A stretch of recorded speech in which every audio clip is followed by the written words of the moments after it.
بسم اللہ الرحمن الرحیم۔ کلمہ طیبہ غیب کی باتوں پر ایمان سے پڑھا جا رہا ہے۔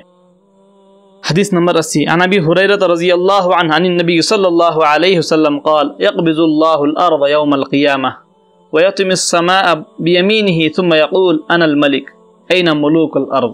بخاری کی روایت ہے۔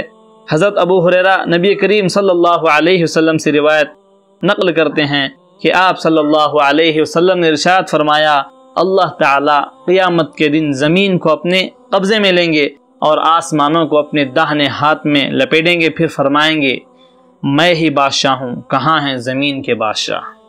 حدیث نمبر 81 عن ابی ذر رضی اللہ عنہ قال قال رسول اللہ صلی اللہ علیہ وسلم انی ارى ما لا ترون واسمع ما لا تسمعون اطت السماء وحق لها ان تئت ما فيها موضع 4 اصابع الا وملك واضع جبهته لله ساجدا والله لو تعلمون ما اعلم لضحكتم قليلا ولبكيتم كثيرا وما تلذذتم بالنساء على الفروج ولخرجتم الى السعودات تجأرون الى الله لوددت اني كنت شجرة تعضد۔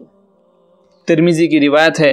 حضرت ابو ذر رضی اللہ عنہ رسول اللہ صلی اللہ علیہ وسلم سے روایت کرتے ہیں کہ آپ صلی اللہ علیہ وسلم نے ارشاد فرمایا، میں وہ چیزیں دیکھتا ہوں جو تم نہیں دیکھتے اور وہ باتیں سنتا ہوں جو تم نہیں سنتے۔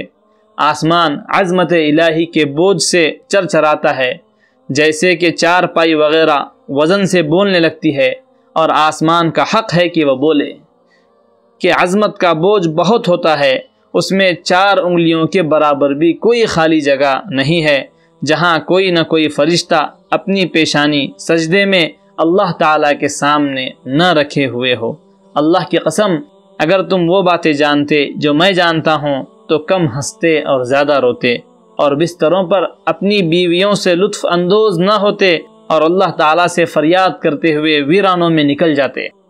کاش میں ایک درخت ہوتا جو جڑ سے کاٹ دیا جاتا۔ اللہ تعالی ہمیں غیب کی باتوں پر یقین نصیب فرمائے۔